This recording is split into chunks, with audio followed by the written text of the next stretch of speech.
일본 상황이 점점 더 어려워지니 한국에서 도와줬으면 한다는 표현들이 직간접적으로 나오고 있습니다. 그런데 이런 급박한 상황에서도 겉모습과 본심이 따로 있다는 일본이라는 나라의 방식은 다른 나라들과 사뭇 다릅니다. 최강국이라는 미국의 트럼프 대통령조차 2차례나 전화를 걸어 한국산 키트를 요청하고 세계의 많은 나라들이 어려움을 겪고 있는 상황에서 한국의 대응은 최상의 모범이 되었다 라고 말하며 한국의 성과를 인정하고 협조와 지원을 요청했습니다. 비단 미국뿐만 아니라 세계 각 정상들은 한국 또는 문 대통령과 인연을 강조하며 한국의 지원을 요청합니다. 미국, 프랑스, 캐나다, 호주, 중국, 인도, 스페인 등 선진국 및 주요 나라, 경제 파트너인 나라 이외에 아시아나 아프리카의 국가들까지 가리지 않고 30개국이 넘어가는 상황입니다. 이렇게 많은 나라들이 전화와 도움을 요청해서 한국의 위상이 올라가고 있다는 부분은 분명 기분 좋은 일입니다. 그렇다고 해서 자국의 긴박한 상황에서 한국의 지원을 요청한다고 해서 그 나라의 자존심이 상할 일도 아니고, 그렇게 하는 지도자들은 자신의 업무를 열심히 하는 것이니 칭찬받을 일일 것입니다. 집에 자식들이 끼니도 못 때우고 있는 상황인데 남에게 아쉬운 소리 못한다고 체면을 차리는 부모라면 이미 자격을 상실한 사람들이겠죠. 그런데 일본의 아베 총리를 비롯한 지도자들에게는 그런 모습은 보이지 않습니다. 대신 최근 들어 일본은 한국에 간접적으로 지원 요청을 하고 있습니다. 일본에서는 아베 총리가 이 상황에서 제대로 대응도 못하고 아베 마스크 사건이나 집에서 개나 보고 있는 등 어처구니 없는 행동을 보여주니 지지율이 떨어져서 아베 퇴진론까지 나오고 있는 상황에서 주가를 크게 올리고 있는 사람이 고이케 유리코 도쿄도 도지사입니다. 올림픽이 취소되자마자 비상사태를 선포해야 한다는 등 강경한 발언으로 여정부 이미지를 구축했다는 등 그러는데, 지금 치솟는 도쿄도의 상황을 보면 뭘 잘했다는 건지 이해는 가지 않습니다만 그렇다네요. 어쨌든 이 고이케 도쿄도지사는 지난 20일 최근 동아일보와의 인터뷰에서 한국 관련 발언을 합니다. 2005년부터 서울을 포함한 아시아 여러 도시와 연대하고 있다. 각 도시가 대책의 경험 및 노하우를 공유해야 하며 실무자 회의, 인재 육성, 공동조사 및 연구 등을 강화하겠다. 도지사로서 원론적인 발언일 수 있으나 서울 등과 연대를 하자는 이 말이 한국에서는 서울의 지원을 염두에 둔 말이라고 해석되었습니다. 그런데 도쿄도의 급박한 상황과 비교해보면 인재 육성이니 공동조사 연구니 같은 이야기는 참 한가한 소리라고만 들릴 뿐입니다. 고이케 도지사는 국내 정치 쪽으로는 개혁적이고 자유주의를 추구하지만 역사 문제와 외교에서는 아베 총리보다 오히려 더하고 구구 성향인 고이즈미 주니치로 총리에게 발탁된 인물로 강경 우익적 노선을 견지해서 대중의 인기를 얻고 있는 인물입니다. 예를 들어 혐한 단체인 ZQ의 강연에 참가해서 할머니들의 강제동원을 부인하고 한국이 독도를 불법 점거하고 있다는 것은 기본이고, 본인이 대표로 있는 희망의 당에 입당하려면 외국인 참정권 부여에 반대하고 집단적 자위권을 주장하는 헌법 개정을 지지한다는 것에 동의해야만 입당할 수 있다고 합니다. 또한 군대도 없는 일본의 현 상황에서 핵무장도 충분히 있을 수 있다고 하는 등 아베보다 더한 성향으로 볼 수 있습니다. 현재 일본 정치권에서는 이 사람 정도가 그나마 현 사태에 대해서 한국으로부터의 지원을 간접적으로 언급하였고, 일본의 무게감 있는 정치인들로부터의 발언은 나오지 않고 있습니다. 하지만 실무급이나 지자체 차원에서의 한국의 지원을 기대하는 움직임이 조금씩 나타나기 시작하고 있습니다. 예를 들어 일본 지방자치단체나 지역의 유력 인사 등이 일본 내 한국 총영사관 등에 마스크 공급을 요청하거나 한국산 진단키트 등에 관해 문의하기도 한다는 전원들과 일본 정부 당국자 등이 한국 정부가 일본에 지원할 계획이 있는지를 개별적으로 문의하는 사례가 있다는 이야기도 나오고 있습니다.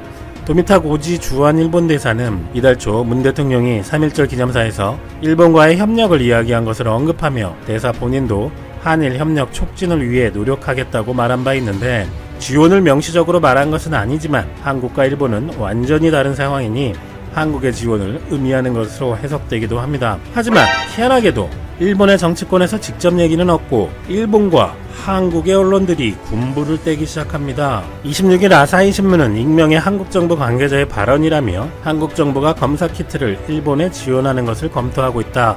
일본 정부의 요청이 전제된다면 한국 정부에 그런 의향이 있다고 보도했습니다. 또 며칠 전 한국 일본은 6.25 참전국들과 함께 미국, 일본을 언급하며 정세균 총리가 마스크 지원을 검토했다는 기사를 내서 한국 내에서 많은 논란이 있었고, 한국 정부에선 그런 논의를 한 적이 없다고 부인한 바 있습니다. 이런 류의 보도와는 대조적으로 아사히 신문의 보도 다음 날인 27일 한국 외교부는 기자들에게 문자 메시지를 보내 우리 정부 차원에서 일본 정부에 대한 마스크 지원 타지는 없었다고 밝히며, 다만 주일 한국대사관에서 우리 재외동포의 마스크 수요를 파악한 바 있다는 설명을 했고, 27일 스가 관방장관은 한국 정부가 테스트 키트 등을 일본에 지원하기 위해 검토하고 있다는 보도와 관련해 현 시점에서 한국 정부와 사이에서 지원과 관련해 구체적 논의를 한 사실은 없다고 말하기도 했습니다.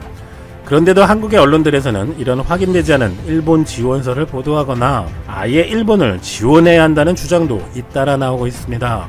대표적인 것이 위기 대응을 하려면 한일이 손잡아야 한다 라는 제목으로 한국이 일본을 지원해야 한다는 것도 아니고 동아시아의 안정을 위해 양국이 협력해야 한다는 주장입니다. 그런데 지금 동아시아에서 상대적으로 안정이 안 된 나라는 북한을 제외하면 일본밖에 없지 않나요? 앞서 고이케 일본 도지사나 이 기사에서 말하는 연대나 협력은 상호간에 비슷한 입장이거나 양쪽 모두 서로에게 뭔가 얻을 수 있을 때 또는 시너지가 나올 때 하는 표현인데, 현재 상황은 전혀 그런 상황이 아님에도 이런 수사를 하는 것도 우습다는 반응이 많습니다. 이 기사는 일본 언론이나 우익들이 한국에 위기가 오라고 고사를 지내듯이 지겹도록 써먹는 통화 스와프도 거론합니다. 97년 IMF 당시 한국에서 가장 빨리 빠져나간 것이 일본 단기 채권이어서 위기가 더 심화되었고, 한일 통화 스와프가 2016년 종료된 이후 일본은 역사 문제에 이를 엮어서 아소다로는 역사 문제 약속이 지켜지지 않는다면 일본이 빌려준 돈도 돌려받지 못할 거지라는 어이없는 소리를 하는가 하면 매번 정치적으로 이용하고 있는 것은 주지의 사실입니다. 우리나라의 국력, 외환보유고와 경제 펀더멘탈은 금융위기 당시와는 비교가 안 될 정도로 강해져 있습니다. 3월 말 기준 외환보유고는 4천억 달러에 최근 미국과 600억 달러의 스와프를 추가해서 한국의 통화스와프 계약 상태도 더 좋아지고 있기 때문에 일본과의 통화스와프가 절실한 상황도 아님에도 저런 일본의 정치적 이용과 망언을 들으면서도 일본과 통화스와프를 해야 할 정도인가라는 의문이 들 수밖에 없습니다. 일본 외환은 준기축 통화로 미국 달러와 무제한 스와프가 가능하기 때문에 가치가 있는 것인데, 이미 우리와 무제한 계약이 맺어져 있는 캐나다 달러도 미국과 무제한 스와프를 하고 있습니다. 물론 엔화와 계약이 되어 있다면 안정성 측면에서 없는 것보다 당연히 좋겠지만, IMF 때처럼 항상 뒤통수를 치고 경제와 과거사 문제를 엮는 등 그 의도가 좋지 않은 행태인 일본과 맺는 것은 오히려 불안정성을 키울 수도 있다는 의견도 많습니다. 금융위기 때 일본이 그랬던 것처럼 만약 우리나라가 매우 안 좋은 시점에 일본이 일방적으로 통화스와프 연장을 취소하거나 이를 빌미로 다른 것을 요구한다던가 하는 행태도 우려까지 되기 때문에, 그렇다면 일본과의 스와프 계약은 오히려 안정성을 해치는 결과라는 것이죠. 그렇다면 일본의 현재 보건 상황이 한국의 지원 요청을 하지 않아도 될 상태일까요? 이미 테스트를 의도적으로 하지 않는, 아니 일본의 시스템이 못 따라가는 상황이기 때문에 테스트 자체가 충분히 늘어나지 않은 현재 발표되는 수치 자체는 사실 무의미할 것입니다. 테스트가 절대적으로 적은 가운데 발표한 판정자니 사망자니 숫자는 중학생만 되어도 아무 의미가 없다고 생각하는 것은 당연하겠지만, 일본인들은 테스트를 할수록 붕괴가 된다고 하면서 일본은 아직 인구 대비 판정자도 적고 사망자도 적다, 그것이 일본의 높은 역량이다라는 자화자찬까지 하고 있는데, 진짜 일본인들은 그렇게 믿는 사람들이 많아 보이니 신기할 뿐입니다. 재미있는 것은 핑크색이 일본 후생성이 줄곧 늘려왔다고 발표한 테스트 가능 수량 캐파입니다. 실제 테스트한 수치는 파란색 그래프인데 이를 따라서 늘려야 되는데 증가하지 않고 일정한 것을 볼 수 있습니다. 테스트 능력은 키웠는데 테스트는 하지 않는 참 이상한 나라인 것이고, 아니면 테스트 능력을 올렸다는 것이 거짓말이겠지요. 정말 웃기는 것은 그래프에서 테스트량이 뚝 떨어지는 구간이 있는데 이유를 짐작하시겠습니까? 바로 주말이어서 관련 공무원들이 휴무를 해서 그렇다고 합니다. 국가 비상사태는 왜 선포했는지 의문입니다. 그런데 더 충격적인 것은 테스트 받은 사람 중에 양성률이 도쿄도 38%를 비롯해서 웬만하면 10%가 넘어가는데 최종 판정자만 적다고 자랑하고 있는 것이죠. 이런 상황을 보면 일반인들도 답답해서 속이 터질 것 같으니 글로벌 빅데이터 연구소는 월드 오미터와 존스 홉킨스대 집계를 바탕으로 일본의 실제 숫자를 추정했습니다. 일본이 만약 위기가 와서 테스트 숫자를 대폭 늘린 정상적인 다른 나라들만큼 테스트를 했다면, 그리고 그 중에서 최소의 비율인 스웨덴의 비율로만 환산해도 일본의 판정자는 21만 명, 최대인 스페인을 대입하면 58만 명이라는 숫자가 나왔습니다. 일본이 그렇게 얘기하던 붕괴라는 말은 다만 이를 입 밖에 꺼내느냐 아니냐의 차이만 있을 뿐입니다. 27일 우리나라의 언론노조와 유사한 단체인 일본 언론문화정보노조회의는 방송국, 신문사, 통신사 등의 직원 214명의 설문 결과 현재 일본 언론은 현장 취재도 못하고 당국의 발표에만 휩쓸려가고 있는 상황인데 정부에서 의료붕괴라는 표현을 쓰지 말라고 요청하였다고 합니다. 그러면서 MIC는 대본용의 발표에만 물들었던 2차 대전 당시 전쟁 보도의 실수를 반복해서는 안 된다고 입장을 표명했는데 현재 일본 언론 종사자들이 보는 일본 정부의 자세를 단적으로 볼 수 있는 것 같습니다. 한국의 상황이 한창 안 좋을 때 한국처럼 정확도도 없는 테스트를 무분별하게 하면 붕괴가 온다라고 일본 언론에서 기원을 하던 일이 불과 한 달여 전인데 실소를 금할 수가 없습니다. 이렇게 일본은 최악의 상황으로 가고 있지만 일본 정부에서는 진실된 조치나 노력도 별로 보이지 않는 것 같습니다. 한편 한국에서는 관세청 자료로 20일까지 키트 수출액은 1억 3,195만 달러로 지난달 같은 기간 725만 달러보다 18배 폭증했으며 진단키트 업체 관계자들에 따르면 폭주하는 세계 각국의 문의로 우리가 주문을 가려내야 할 정도, 주문에도 한 달이 소요된다고 할 정도이니 일본에 키트 지원을 하고 싶어도 쉽지 않은 상황이 아닐까 생각됩니다. 이제까지 한국 정부는 이런저런 언론에서 나오는 일본 지원설에 대해 단호히 일본 지원을 검토한 적도 없다고 하고 있는데 이는 최근 한일 관계와 국민 여론을 생각할 때 한국 정부로서는 일본을 지원한다는 것은 매우 어려운 결정일 수밖에 없기 때문일 것입니다. 단적인 말로 수출 규제로 한국 경제에 타격을 입히기 위해 경제전쟁을 먼저 시작한 일본과 아직도 경제전쟁 중인데 전쟁 중에 상대국을 지원한다는 것도 말이 안 되고 정부는 그 경제전쟁을 이끌며 국민들의 전폭적인 지지를 받았기 때문에 대일본 관계에 더욱 자신감 있는 행보를 보일 수 있었고 심지어 미국과의 관계 악화라는 위험을 감수하면서까지 지소미아 연장 불가 등의 조치도 취할 수 있었던 것이죠. 그런 일들은 국민들의 정부에 대한 지지가 없으면 불가능한 대외 정책이었기 때문에 일본에 대한 지원 역시 국민들이 납득하지 못하고서는 진행이 불가능할 것입니다. 더구나 불과 한 달여 전 한국이 한창 어려울 때는 지원이니 도움이니 이런 말은커녕 일체의 협의도 없이 한국인들의 일본 입국 금지 조치를 취했던 일본이었습니다. 최근 온라인에서는 일본인들이 차라리 한국으로 들어오면 2주간 밖에 나가지 못하더라도 일본에서는 32만원 상당인 테스트 비용이 한국에서는 무료이고 준 호텔급 숙소에서 식사 음료도 지원받으며 영화나 드라마를 보면서 지낼 수 있다며 한국 입국 방법을 문의하는 사람들도 많다는 얘기까지 있다고 합니다. 그런데도 일본 정치인들은 이런 절박한 상황에서도 한국에 지원 요청을 하지도 않고 언론과 한국 인맥 등을 동원해서 한국이 마지못해 먼저 손잡아주기를 기대하는 모습으로만 보입니다. 그러나 일본 정부가 한국의 도움을 받을 수 있는 방법은 정식으로 한국에 요청해야 하고 그것이 한국 국민들의 이해도 구해진 다음에나 가능할 것 같습니다만 일본의 현 정치인들이 한국의 지원 요청을 정식으로 할 때는 일본의 상황이 더욱 최악으로 흐르고 많은 일본의 의민들조차 더 이상 참지 못한다는 때나 가능할 것 같습니다. 그런데 일본이 현재 대처하는 것을 보면 일본의 보건 상황은 더 안 좋은 그런 날이 금방 올 수도 있을 것 같습니다. 그때 일본은 자신들의 지지 기반인 우익들에게 보여지는 모습을 연출하기 위해 애를 쓰지 않을까 생각됩니다. 한국이 통화 스와프를 위해서 먼저 지원하겠다고 한다. 일본은 생각도 없는데 한국이 보낸 것이다 등등 또 자국과 한국에 영향이 닿는 언론 등을 이용해서 어떤 이상한 논리를 연출할지 모르죠. 지금까지 한일 관계를 반추해보면 한국인들은 또 한 번 지원해주고 속상하는 희한한 상황을 맞이할 것이라는 예측도 가능합니다. 일본은 한국과의 외교의 행위에서 항상 그래왔으니까요. 그렇다면 향후 일본 정부에서 어떤 자세로 요청을 할지 그것이 어떤 모습으로 그려질지는 한국 정부의 대응에 따라 달라질 것으로 생각됩니다. 요청이 올 때 지원을 할 것이냐는 두 번째 문제이지만 한국 정부는 그동안 뒤틀린 일본의 한국에 대한 태도를 이번 기회에 바로잡는 계기도 될 수 있도록 중심을 잘 잡기를 기대합니다.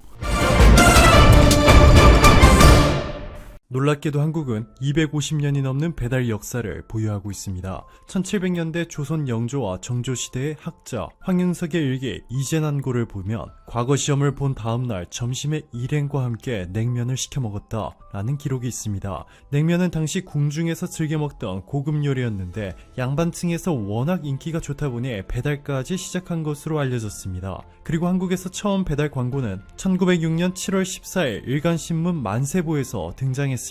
조선 말기에 조선음식 전문점 명월관, 당시 고급 요리집의 대명사였던 명월관은 음식을 각각 그릇에 담아 교자상까지 차려 배달하는 일종의 한정식 출장 뷔페를 시행했습니다. 명월관은 신문을 통해 각 단체의 회식이나 시내외 관광, 회가비용과 관 혼례연 등 필요한 분량을 요청하시면 가까운 곳, 먼 곳을 가리지 않고 특별히 싼 가격으로 모시겠습니다 라고 배달 광고를 게재했습니다. 당시 조선에서 가장 유명했던 배달 음식은 효종갱, 일종의 해장국으로 광주 남한산성의 유명 해장국집에서 배추 속대, 콩나물, 송이, 표고버섯, 해삼, 전복 등을 토장에 섞어 하루 종일 끓이고 밤사이 국항아리를 솜으로 싸서 소달구지에 실어 한양으로 보내면 새벽정이 울릴 때쯤 먹는 음식이었습니다. 그리고 우리에게 익숙한 배달이 시작된 것은 지금으로부터 40년 전, 우리가 일어나면 가장 먼저 하는 일이 현관 문 앞에 신문이나 우유를 확인하는 것이었죠. 보통 집안 형편이 넉넉지 못하지만 매일 아침 일찍 일어날 수 있는 성실한 청년들이 주로 우유나 신문 배달원으로 활동했습니다. 그리고 1991년 처음으로 컴퓨터를 이용한 주문 판매 프리세일링이 시작됐습니다. 두산식품이 개발한 이 프리세일링이 현재 온라인 주문으로 발전했고 인력과 시간 낭비를 획기적으로 줄이는 시작점이 됐습니다. 현재 세계 최고라 불리는 한국의 배달 시장 규모는 10조 원에 육박합니다. 통계청이 공개한 자료를 보시면 최근 수년간 해마다 2배 가까이 한국의 배달 시장 규모가 커지고 있는데요. 배달앱 이용자 수는 2,500만 명을 넘어섰습니다. 자, 그런데 여기서 문제는 보시면 배달의 민족과 요기요 이 두 개사의 시장 점유율이 99.2%에 육박합니다. 시장을 완전히 장악하고 있는 상황이죠. 현재 배달앱 2위인 요기요를 운영하고 있는 회사는 독일의 배달 서비스 회사 딜리버리 히어로, 스웨덴 출신의 니클라스 웨스트버그가 설립한 독일 회사로 독일 내 배달 서비스 사업이 돈이 되지 않자 네덜란드 기업에 매각해버리고 남은 돈을 모두 끌어와 한국에 올인했습니다.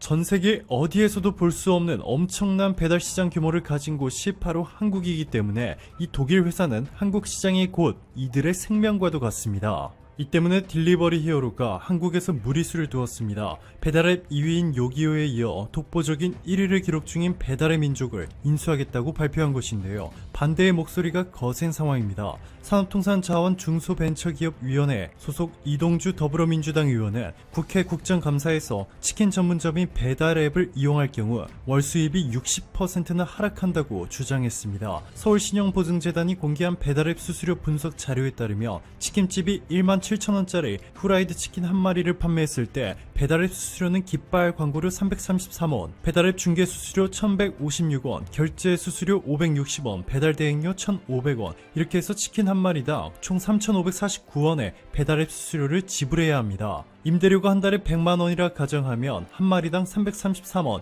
원재료비 7,469원, 세금 2,805원을 제외하면 치킨 한 마리당 겨우 2,344원의 이익이 남습니다. 하루에 40마리씩 판매한다고 해도 월 수입은 281만원 정도였습니다. 물론 이는 혼자서 모든 일을 할 때고 직원이라도 한 명 두게 되면 월급은 200만원도 채 되지 않습니다. 이 의원은 배달앱을 사용할 때 광고료, 중개료, 수수료, 배달 대행료 등의 자영업자에게 부과된다. 그렇게 손실되는 이익을 보충하려면 훨씬 더 많은 매출을 올려야 한다. 결국 주변 다른 가게의 주문을 가져와야 하는 제로섬 게임이 된다. 그러면 어쩔 수 없이 더 많은 광고를 해야 하고 더 많은 비용이 발생하게 된다. 결과적으로 자영업자들이 출혈 경쟁을 벌일 수밖에 없고 배달앱의 배만 불리게 된다. 근본적인 수수료 체계의 변화와 배달앱 시장의 건전한 경쟁 구조가 만들어져야 한다 전했습니다. 사실 이 때문에 우리가 부담 없이 먹었던 치킨과 족발, 피자 등이 2만원을 넘긴 지는 오래고 최근에는 배달비 4,000원을 요구하는 곳도 상당히 많아졌습니다. 자, 그런데 코로나 기간 동안 배달 음식 주문량이 폭발적으로 증가하면서